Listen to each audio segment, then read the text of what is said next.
IAS-നായി വ്യാജ നോൺ ക്രിമീലിയർ ഭിന്നശേഷി സർട്ടിഫിക്കറ്റ് ഉപയോഗിച്ചെന്ന ആരോപണത്തിൽ പൂജയ്ക്കെതിരെ കൂടുതൽ തെളിവുകൾ പുറത്ത്.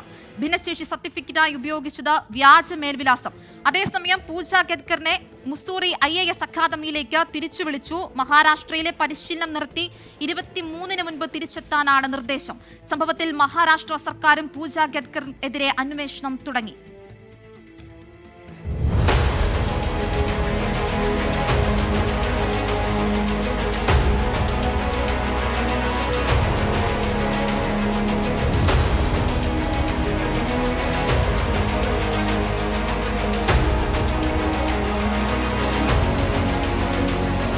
സിവിൽ സർവീസ് പരീക്ഷയിൽ മുൻഗണന കിട്ടാൻ സാമ്പത്തികമായി പിന്നാക്കമെന്ന സർട്ടിഫിക്കറ്റും അംഗവൈകല്യമുണ്ടെന്ന സർട്ടിഫിക്കറ്റും വ്യാജമായുണ്ടാക്കിയെന്നാണ് പൂജ ഗദ്കർ എന്ന ട്രെയിനി IAS ഉദ്യോഗസ്ഥർ നേരിടുന്ന കേസ്. ആരോപണം പ്രഥമദൃഷ്ട്യാ ശരിയെന്ന് വ്യക്തമായതോടെയാണ് മുസൂറിയിലെ IAS അക്കാദമിയിലേക്ക് പൂജയെ തിരിച്ചു വിളിച്ചത്.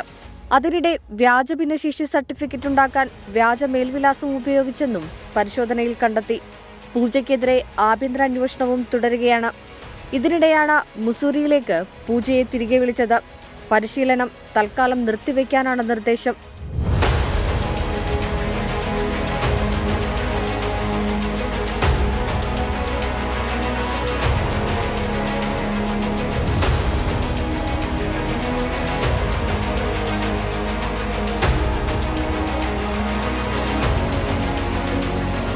നിലവിൽ മഹാരാഷ്ട്ര വസീം ജില്ലയിലെ അസിസ്റ്റന്റ് കളക്ടറാണ് പൂജ. പൂജയുടെ കുടുംബത്തിന്റെ കോടിക്കണക്കിന് രൂപയുടെ സ്വത്ത് വിവരങ്ങൾ ഒന്നൊന്നായി പുറത്തുവന്നിരുന്നു.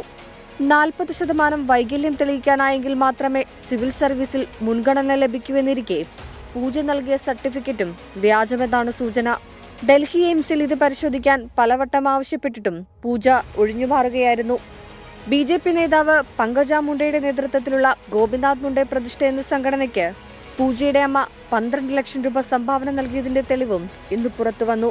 പങ്കജ മുണ്ടയുമായി അടുത്ത ബന്ധമുണ്ടെന്ന ആരോപണത്തിനിടെയാണ് പണമിടപാട് വിവരങ്ങൾ പുറത്തുവരുന്നത്. 24 മുംബൈ.